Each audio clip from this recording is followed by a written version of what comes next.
Hello, this is going to be an advanced guide for the AMR in Helldivers 2. As someone who mainly fights against the bots almost exclusively using the AMR, I noticed there was a lack of content with more advanced tips out there from experienced users, and I wanted to share some things I've learned from my time using the weapon. I think the community has yet to fully understand how powerful the AMR can be, due to it often being overshadowed by the autocannon. While the autocannon is a lot easier to pick up and effectively use without too much practice, in the hands of an experienced user, I think the AMR is actually a more efficient weapon overall in combat. It does lack some of the utility provided by the autocannon, like closing bug holes and fabricators, in terms of just being able to clear large packs of devastators and hulks in the numbers that you see in like Super Helldive. I don't think anything really comes close to the AMR, and I'm hoping to show what this weapon is actually capable of and hopefully get some new people out there using it. I think what's important to understand about the AMR is the role it fills in a loadout and in a team. It is the most efficient weapon at killing medium to large high threat targets. However, this doesn't mean you should avoid using it on weaker enemies, but we'll get back to that. So one thing I recommend is I always run the supply pack with the AMR. This gives it a really important advantage over the autocannon, which is you can use it as a primary. With supply pack, you don't have to worry about wasting ammo on weaker targets. You can use the AMR against literally everything and almost never run out of ammo. I can count on one hand in my hundreds of hours using it the times that I've actually run out of ammo from overusing the weapon. The advantage of this is you are using what is essentially as powerful as the autocannon in every single fight. It also increases the efficiency via not having to swap up between your primary and your support weapon as you have to do with the autocannon, and trying to reserve ammo from weaker targets. Similar to sniper rifles in a lot of other games, snipers can be difficult to balance as their effectiveness really relies on the skill of the player. So if you're able to consistently one-tap enemies, you could find that the AMR actually in a lot of situations is almost feels overtuned. Weapons like the autocannon are definitely more balanced towards the skill level of an average player, where it has things like stagger and an explosive radius to compensate for maybe not being able to hit all of your shots as well. But if you take the time to get really consistent with it, the weapon just really becomes incredibly powerful. It can be really difficult to balance things in games like snipers just due to wanting it to be usable for a wide skill level. So if you're willing to take the time to get good with it, you can really take advantage of the issues that come with balancing weapons for like the median player. I think the role of the primary weapon in an AMR loadout is to deal with larger groups of enemies that the AMR is not as efficient at taking out, such as like a bunch of light bots, hunters, and pouncers and stuff, and situationally berserkers. So things like a stagger or a stun on a primary, really important. The Plasma Punisher, I think, is the best pairing with the AMR, although there are other options that I really enjoy, such as the Pummeler, the Punisher, and Slugger and stuff. But as far as the enemies you should be focusing with the AMR, it should be the high threat, medium to large enemies. So for bots, these are enemies like Devastators, Hulks, and Gunships. For bugs, it's a little bit different. I usually end up trying to target enemies that are more difficult and time consuming for teammates to kill. So things like Bile Spewers, Hive Guards, Brood Commanders, all of those higher medium enemies that can soak up a lot of bullets. This kind of allows for your team to focus on the real big things and basically just not have to deal with having to dump a bunch of rounds into the face of a Brood Commander. So let's talk about some optimizations that I've found that are pretty basic, but really I think are essential to getting the most out of the AMR. For bots, you should always be using the 200% zoom. It allows for far more precise shooting, and Bots don't really move fast enough to where that level of zoom is going to hinder you, even in really close Gotta combat. hit an angle. Another thing that it seems basic, but I feel is underutilized, is knowing when to use the crouch and prone. So unless you are in like 20 to 30 meters of whatever you're fighting, you want to like always crouch with the AMR. This is mainly I'm to missing the one below reduce me, dude. the muzzle sway of the gun, which can be really annoying. It's a precision weapon, so you don't want your reticle moving all over the place. Crouching doesn't fully eliminate it, but Got a it fast one on me. stabilizes it enough Nice. to where, unless you're at extreme distances, it really doesn't matter. This also comes with the added benefit of reducing recoil, Get which wrecked, can help buddy. with things like two-tapping hulks and just acquiring targets faster. Prone, I really only use for extreme ranges and when needing to dump a bunch of shots into a target further away, as it further reduces recoil. So for things like taking out cannon towers, proning can be really helpful.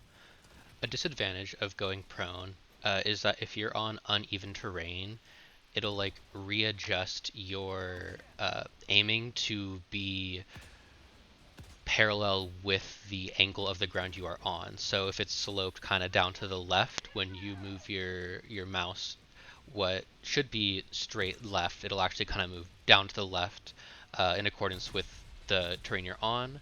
So it's best to avoid going prone on slanted surfaces. Basically, you want to be proning on flat ground if you're actually fighting enemies. I don't know, it's a little bit funky. Another thing is reloading. A lot of times people complain about the longer reload time of the AMR. I cannot stress how important and how much this will increase your efficiency with the weapon. To just reload before shooting your last shot. This like at least halves the reload time, Going back to the um, nest. and it just makes it feel like reloading is a non-issue with the weapon, I don't and think it so. basically eliminates the reload downtime in fights, allowing you to I just can't take tell out what that more is, dude. enemies in Let a me check. much shorter period of time. This also becomes more important situationally, such as when dumping shots Did into the anyone belly make of a the egg? factory strider. Um, Saving one round in the chamber greatly reduces the amount of time it takes to take a factory strider out, and this doesn't really matter when you're being, or when devastators are kind of being dropped on your head. The reloading does take some time to get used to, just like reloading on your last shot. However, it's very Coming much next to you. worth paying attention to. The more you pay attention to it, over time, it will just kind of become second nature and you won't have to think about it too much.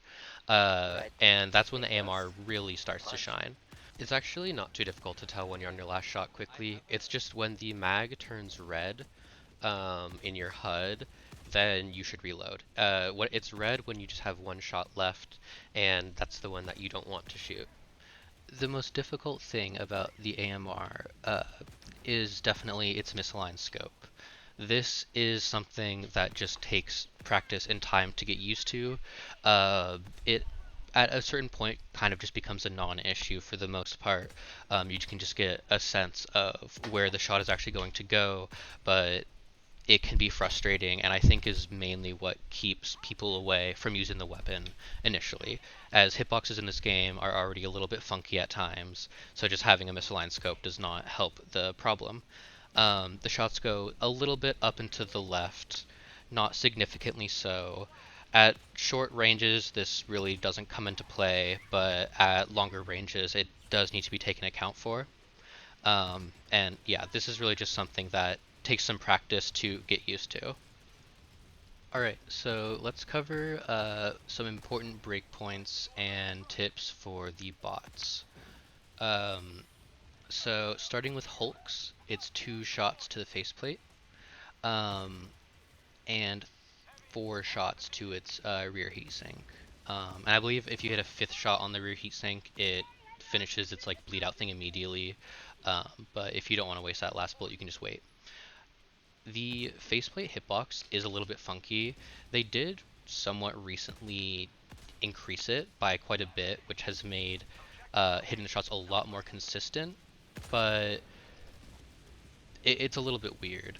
I would say overall, you actually want to place the shots a teeny bit higher than you think.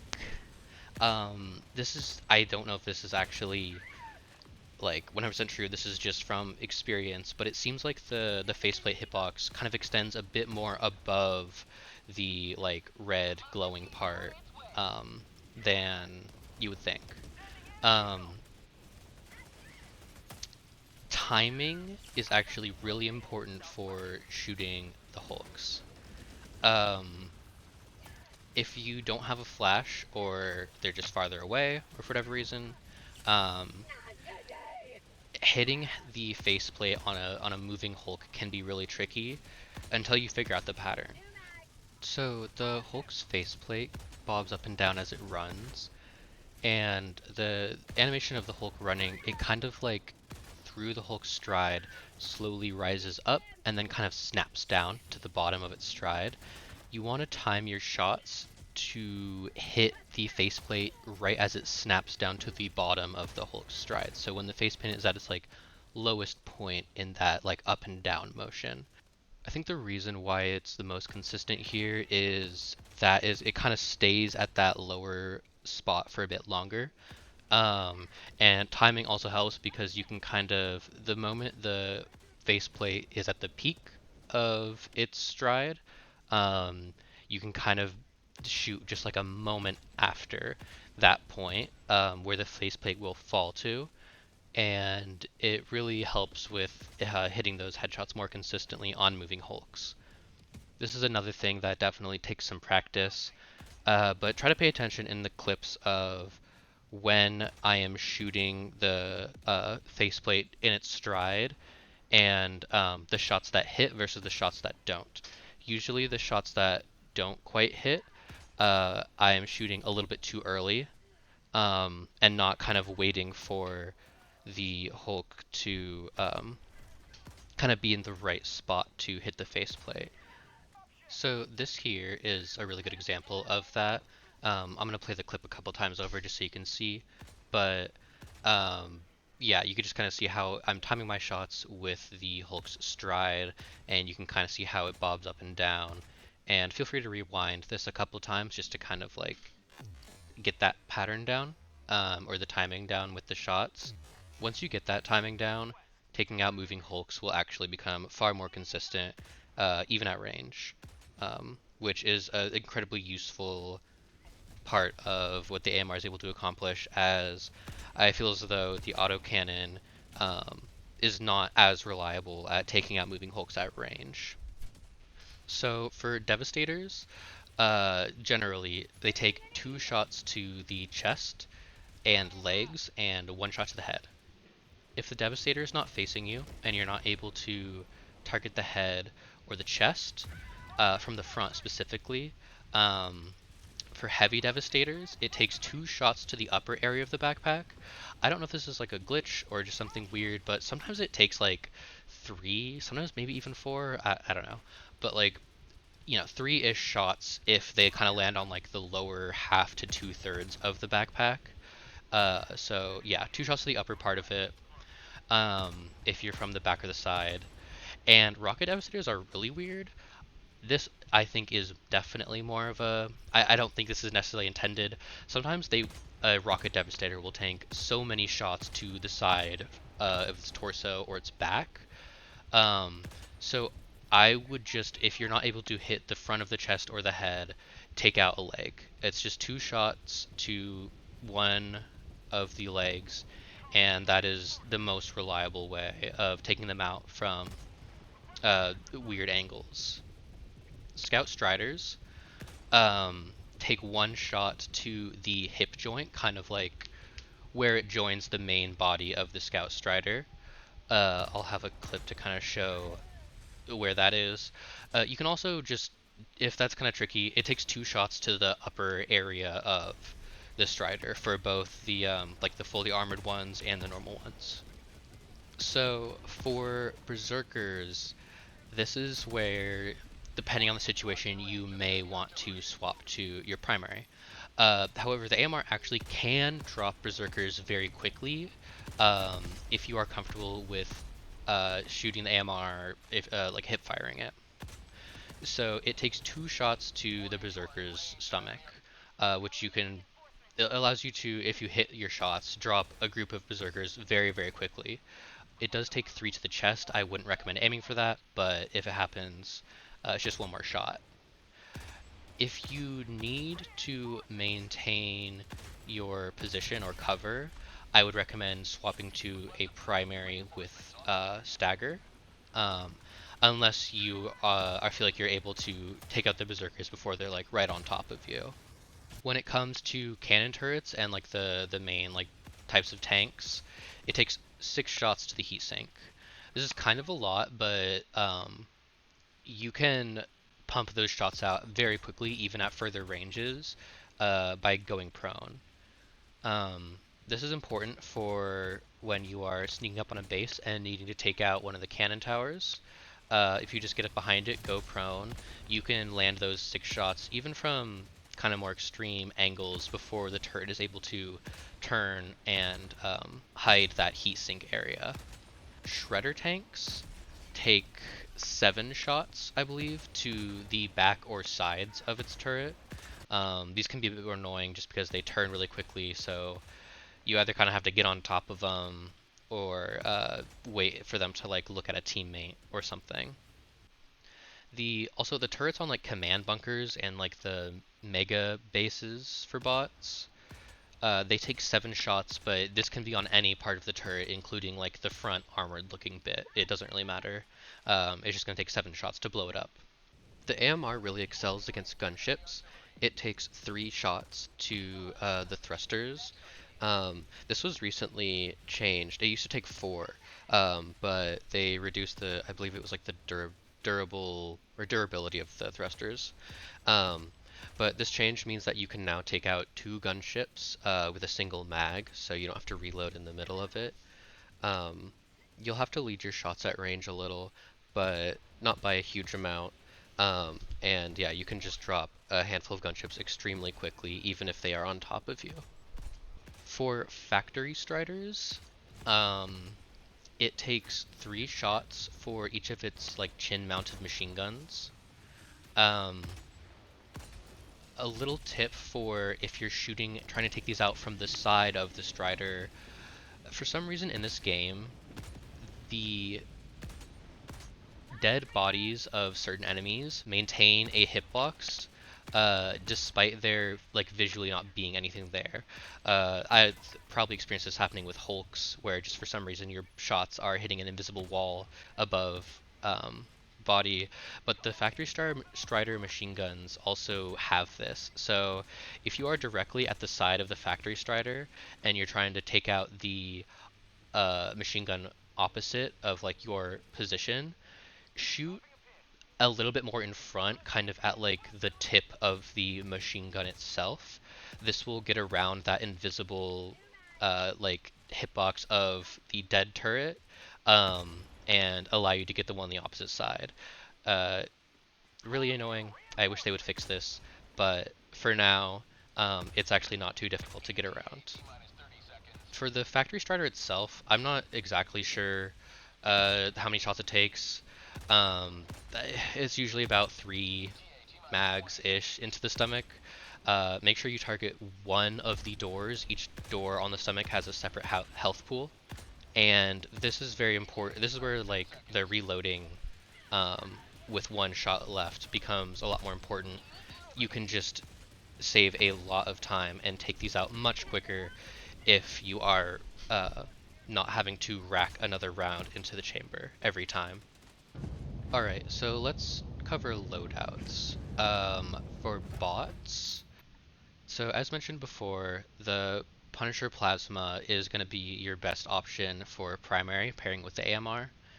It covers everything that the AMR is not as efficient at killing, such as large groups of light bots and berserkers.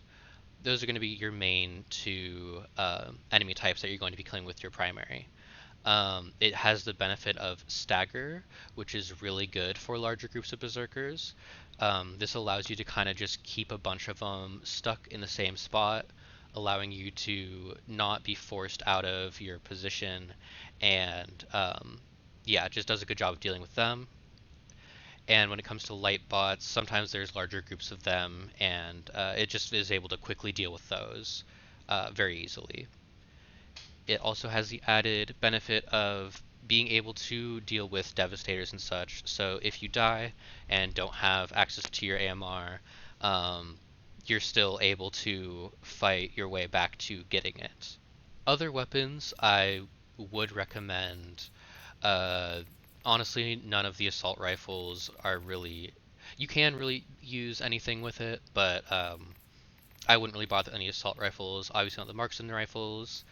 The pummeler is actually one of my favorites. Definitely not the most optimal choice, I would say, as far as just like how good the Punisher Plasma is, but it is able to take out light bots pretty quickly, and it has the stagger for berserkers. I also really like the noise. It's a cute little guy. So yeah, I find myself taking the pummeler a lot.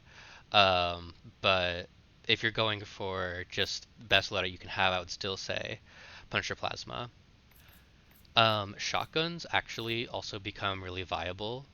The normal Punisher, again, just has that stagger, has really good stagger for Berserkers, so if you find that those are causing you problems, honestly, the Punisher is kind of your best choice there. It is still good for light bots. You can't quite take out large groups of them as quickly just due to its lower fire rate. Um, but it really won't let you down as a primary. The Slugger is another choice. I, if you're dying a lot and you need something to kill Devastators to get stuff back, I would say the Slugger is better in this situation. Um, but if you're able to stay alive and keep your AMR with you, then I would say Punisher. Even the Breaker actually um, is pretty good in this loadout. It has the ability to quickly take out large groups of light bots, as well as spray down berserkers. It does lack the stagger against berserkers, which is definitely noticeable and a bit of a drawback. But there are certainly worse options you could go for. The Jar 5 is a really popular weapon for the bots. I would not take it with the AMR. It is essentially just a weaker version of the AMR. It doesn't really do much that the AMR doesn't. It has a bit of stagger, but you have a lot better options if stagger is what you're looking for. It's just kind of slow, clunky, and ultimately doesn't really add anything to the loadout. The Scorcher isn't bad. It's always a solid bot weapon. So if you want a little more variety, that still works, as well as the Sickle, just, spraying down light bots. These two do struggle against Berserkers a bit more, but we'll cover later. The AMR actually is not terrible at taking out Berserkers. It just does not have the stagger, so they can force you out of your position. So for secondaries, I would recommend the grenade pistol. Secondaries are generally pretty useless. I find myself rarely ever switching to them. You have the supply pack, so you're not going to be needing it if you run out of ammo.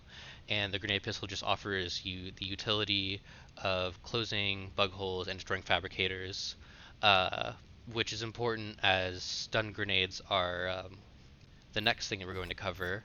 A pretty important part of this loadout. You can absolutely get away with running something else. Um, Although, if you choose to do so, I would recommend being very comfortable taking out hulks without needing to stun them. So for armor, against the bots, I almost exclusively run the light gunner uh, armor with the extra padding. A lot of people seem to think that for bots, heavier armor is better. I would actually, for the most part, disagree with that. Um, Having the speed of the light armor allows you to avoid so many projectile attacks that otherwise would hit you, which can make escaping tricky situations a lot easier and overall just boost survivability far more than just having extra armor. Um, If you find that you are dying too much and you feel like you need heavier armor, I would suggest uh, the problem is not the armor set, it's probably your positioning or something else. Um, if you do want the uh, reduced recoil, the like C7 or CE67 Titan isn't bad. Same with the Breaker. Both of those give you extra stuns, which can be nice. If there's like a lot of Flame Hulks. But again, you have the supply pack, so extra grenades isn't the biggest deal.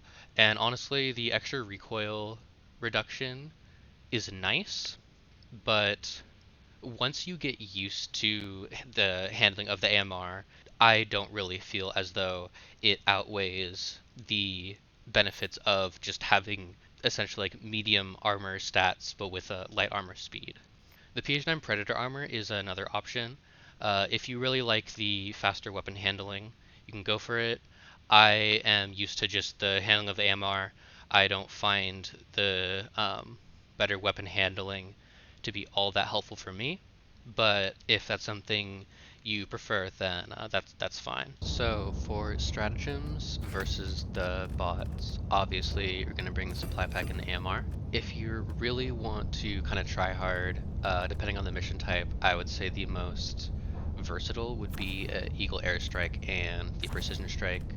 The Eagle Airstrike is obviously great for destroying factories, taking out large groups of enemies. It's one of the best stratagems in the game. The Point Strike is also great. Its ability to take out like research stations and detection towers is really nice utility. Not having to wait for a hell bomb to come in is great. These two also make a really good combo for taking out factory striders. A lot of times just one Eagle Airstrike and one Point Strike, if accurately placed, will be enough to take out a factory strider. If not, one more airstrike should do the trick. If you want a bit more variety, other things that absolutely work, you can swap out the precision strike for things like a 380, of course. Something I really do enjoy against the bots that I don't see utilized often is the Gatling Barrage. Its cooldown is incredibly short. You'll basically have it off cooldown for every single patrol you'll come across, even in Super Helldive. And tossing that down plus a flash or two will kill pretty much all the enemies in a patrol, minus maybe, a tank or a Hulk. It's also capable of destroying things like mortar towers and AA defenses, which is nice. You can just kind of chuck it into a base, let it take out pretty much everything, and just clean up whatever happens to be left. I really like it just simply due to its really short cooldown. I generally prefer stratagems with shorter cooldowns, even though they are weaker than the longer cooldown ones.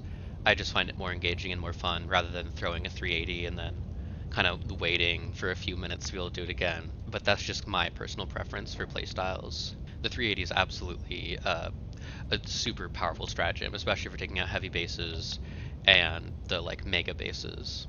Another weapon that you can throw in there that I do occasionally just to mix things up is the Commando. This can make taking out heavy bases really trivial. Just sit up on a hill far away. Most heavy bases don't have any more than 4 factories anyways, and a lot of times you'll be able to see all 4 from one position. Things I would avoid bringing, or well, mostly, I have a bit of a gripe with the orbital rail cannon strike. Its cooldown is just way too long for it to be worth bringing, I think, in most situations. It's basically just a worse version of the precision strike, with just a slightly easier use. With flashbangs, Hulks should not be a problem. I would say the rail cannon strike is nice for certain things like cannon towers, which can be kind of tricky to hit with other stratagems, but I don't think the threat from those really warrants bringing this specifically for them. And if it's really that much of an issue, the rocket pods are just better due to the shorter cooldown and a higher number of uses. The 120 can also be fun to bring, probably not as good as the 380, but its slightly shorter cooldown is nice, and it's absolutely viable. Just throw it on a base or area with a bot drop, and it'll take out a good number of enemies for you. The only sentry I would really consider bringing versus the bots would be the mortar sentry, the EMS mortar, as it will just stun enemies for you, making hitting shots way easier. If you struggle hitting them, then this might not be a bad move. Even though the cooldown's a bit long, it definitely does make your life a lot easier. I don't really bring it often, but definitely nothing wrong with doing that. I also do enjoy bringing the EATs. I would say the commando's better generally, but the short cooldown from EATs is nice. And if you're coming up across against a lot of tanks, it can be helpful. Also really nice for dealing with factory striders' cannon turrets. Generally, when I come across a factory strider, if I'm not able to hit it with my other stratagems, if it's at too far of a range or they're on cooldown, I want to be able to take out all of its weapons. And at range, the cannon turret on the top is the biggest threat. Beyond it being a threat, it's honestly just really annoying. The knockback on it is really stupid. You just get bounced around a bunch by it and thrown out of cover. So it can be nice to be able to just deal with that yourself and then take out the two machine gun turrets on the front of it. And once you do that, the factory strider really is just not an issue. The heavy devastators it spawns, or sorry, just the normal devastators that it spawns aren't bad to deal with. They're not too much of a threat, so you can kind of just ignore the factory strider and deal with the other more threatening enemies at that point, and then just run up underneath it and dump a few mags into its stomach, or just hit it with a stratagem. But the biggest threat of the strider is really just the weapons on it.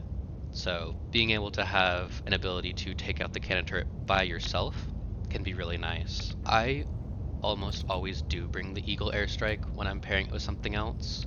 You don't have to bring it, but the Eagle Airstrike is just so good. It just feels like a bit of a handicap not bringing it. It just can do so many things so well. So if you're struggling with higher difficulties, I would absolutely recommend it, or just for like the quality of life it provides. I have experimented with other stratagems, seeing if I can make them work versus the bots. I will say some that are actually a little bit more useful than you would imagine. The orbital airburst is pretty nice. It's kind of similar to the Gatling, the orbital Gatling strike or barrage, as far as how you want to use it. I prefer the Gatling barrage just for its shorter cooldown, but if you want to switch things up, this is an option. Same with the orbital EMS. I don't know if I would go as far as to say it's underrated, but this is another one that has a really nice and short cooldown. You can just throw it on top of enemies and stun them, making them very easy work. If you're running it with a squad of people who you know you're going to be like staying nearby, and if they're bringing other stratagems to deal with factories and stuff, and you just purely want to focus on being able to wipe out Devastators and Hulks, Orbital EMS, not too bad.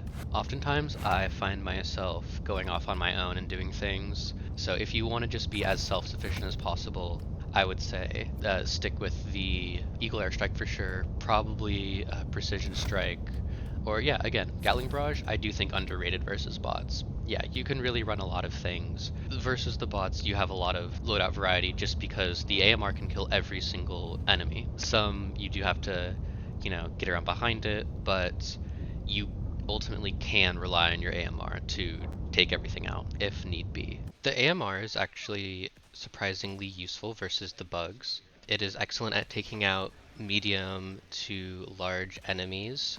In its current state, it might I not need ammo. be Got it. the most effective weapon against bugs, but I think it is far better than most people give it credit for. The trickiest part about using the AMR against the bugs is the lack of a reticle. If you're wondering how I've been able to be so accurate without a scope, my monitor has a crosshair that I can activate on it. It doesn't show up in the recording, but that allows me to actually be able to get away with using it versus the bugs. I really hope that they add a third-person reticle for the AMR. I don't think it would make the weapon overpowered. I think it would just allow it to be used in more situations and just give everyone the opportunity to use it versus the bugs like this. Breakpoints versus bugs aren't as important. You can one-shot everything up to a Brood Commander, which takes 2 Got it. Yeah. headshots, but this can be very Big useful point. against Bile Spewers and the likes, as they can all get one-tapped in the head. The nice thing about using the AMR in those situations is it really allows you to quickly take out very bullet spongy enemies that can distract your team and waste a lot of time. For dealing with chargers, this is where the stun grenades come in. You can just pump some shots into its butt and keep it stunned. This isn't ideal, but it is workable. I generally bring the 500 kg and point strike for chargers and bile titans just because it's really not worth the time or resources to try to kill it just using your support weapon.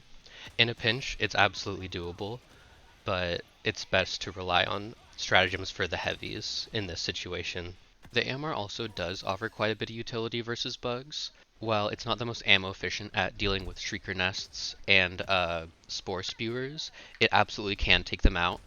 A lot of the times, if I'll drop into a mission and just see like a shrieker's nest on the other side of the map, I'll just call down a resupply on myself and just quickly take the whole thing out. This does take a little bit of You time, can but stun if them, right? you keep in mind the reloading trick, it really doesn't take too long, especially compared to like waiting for Quasar Cannon cooldowns. The autocannon is definitely more effective than the AMR in this situation, but the AMR can get the job done with relative ease. It's also really helpful to just supplement the damage of teammates who may be shooting at it with a Quasar or an autocannon. You can take out Shrieker nests from just so far away, or Spore Spewers from so far away, very safely, well out of range of the Shrieker's spawns. When calling in a resupply to um, take out Shrieker nests, I would suggest using all your ammo and then using a charge of the supply pack and then using all of that ammo and then taking a resupply just to maximize the amount of ammo that you get from it to not hog it from your teammates if they need any. In a pinch, you can do this without calling in a resupply, although you will go through quite a bit of Top ammo. here. I see Definitely anyone else? more You're getting situational, flanked, but bro. it's something that I do use pretty much every time I come across one. As of recording this, there are rumors that an upcoming update is going to change the armor values for chargers. I think specifically their leg armor, so the information in this video might be outdated, but the changes should only really benefit the AMR versus bugs, as if the charger's leg armor is lowered, then you won't have to worry about relying on stratagems and stuff or flashbangs in order to take them out. For bugs, I would recommend the cookouts or the incendiary breaker. Mainly these two, as they have the burn damage, which is super helpful for taking out the smaller bugs that, although you can shoot with AMR, and I occasionally do if there's just like, one coming at me, I don't want to swap. But if you find yourself on a Pouncer world, you will run out of ammo very quickly using the AMR. So these do a really good job of that. They're also nice for Shriekers and just taking out smaller bugs. I do prefer the Cookout just for its stagger, specifically for Stalkers. It is able to hold them off decently. It doesn't quite have the same stagger as the Punisher, I don't think. The Pummeler actually also does kind of work here, but eh, I don't know. That's more just if you like the weapon. The Cookout is able to just stun Stalkers, which makes killing them a whole lot easier. It can be kind of tricky with the AMR, especially if you're getting thrown around or there's large groups of them. It does a very good job of covering the weaknesses of the AMR when it comes to bugs. Secondary, grenade pistol again. I would not recommend using anything else because the stun grenade is pretty much essential for the bugs loadout, as you have no way of dealing with Bile Titans, and while you can kill chargers and impalers with the AMR, it isn't something that I would say you should be relying on. So the stun grenade allows you to drop a 500 kg or a precision strike on whatever larger target you're dealing with, or just hold back bugs if you need to reload and just create some space. Now for bugs, a lot of times I will again stick with the like gunner armor for the same reasons. Speed is important, and just having a higher armor rating is really nice. But against bugs, I would say the CE74 Breaker and a CE67 Titan armor actually become a lot more helpful, partially because the reduced recoil is nice when not using the scope, but mainly because extra grenades. You'll be running through flashes against bugs, especially if there's a lot of chargers around. Um, so these two sets are, you can't really go wrong with them. Just make sure to keep your distance and Yeah. Versus the bugs, you definitely are much more limited in terms of loadouts, simply due to fewer options you have regarding heavy enemies. I will usually go with 500 kg and a precision strike. This makes dealing with impalers and chargers and bile titans a lot easier. However, you can get away with just running the 500 kg. I also do like to occasionally run the Gatling Barrage or like a 380, a 120, maybe napalm strikes. Usually I'll just mix it up just for fun or for some variety, but honestly, the 500 kg and point strike are pretty much, at least one of them is necessary if you're going to be bringing the AMR. The more options you have for dealing with heavies, the better, as they're going to be your biggest threat, particularly chargers, just because they'll run you down and on their own aren't much of a threat, but when you're trying to kite other enemies, they can just force you into bad positions. If the armor change to the chargers does end up happening, then that'll open up a lot more options. Then I would say you really only need to bring one of these two, depending on how effective the AMR does become against chargers, allowing for some more fun loadouts, but we'll have to wait and see there. I don't want to make too many predictions regarding that, especially just since the actual details of it are not out yet. This is also another situation where I think people are even more tempted to bring the orbital rail cannon strike. I still don't like it. Just cooldown is just too long. If you're able to actually hit your precision strikes, there's just no reason.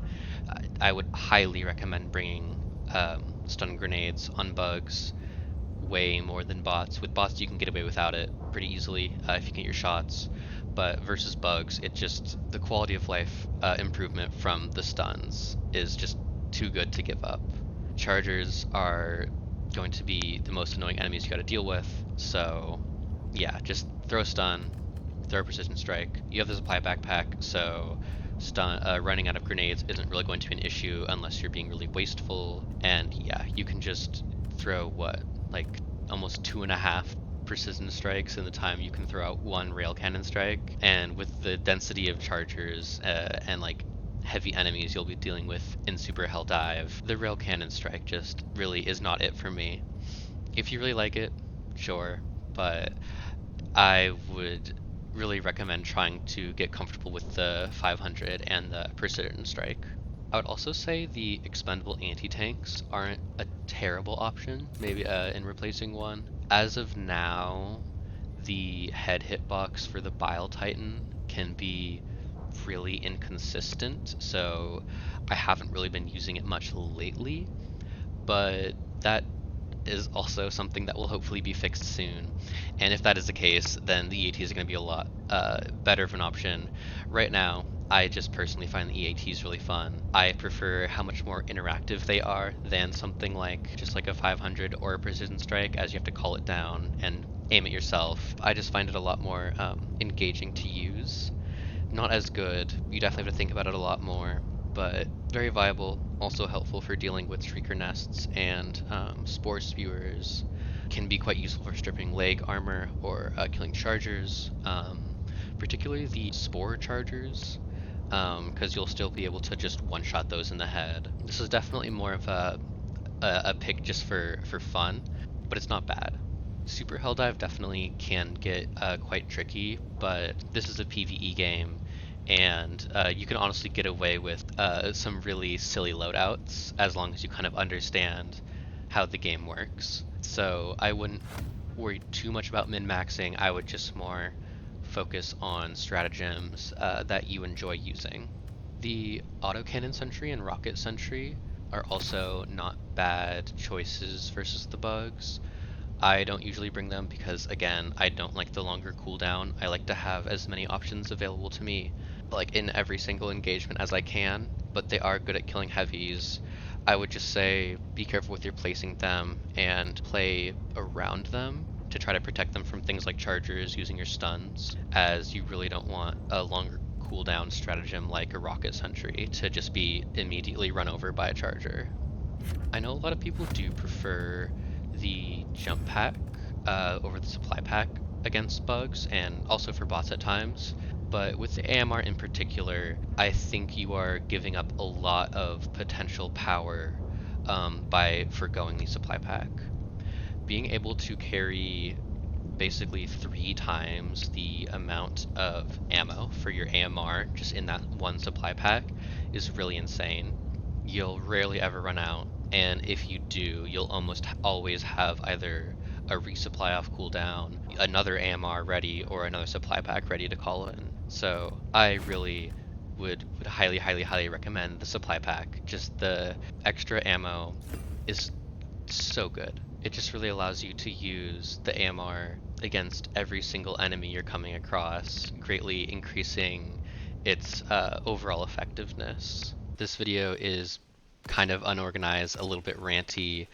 I am not exactly a YouTuber. I don't really know how to make videos very well, but I'm hoping there will be useful information in here, so please forget my rambling, poor voiceovers and bad cuts.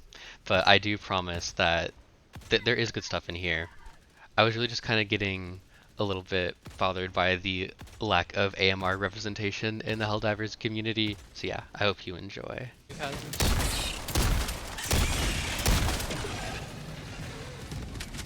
Mission at 10 minutes remaining.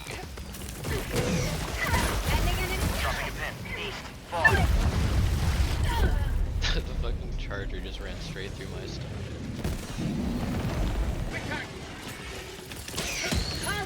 Orbital strike. Oh, I'm sorry. Watch out. Heavy. Okay. Close.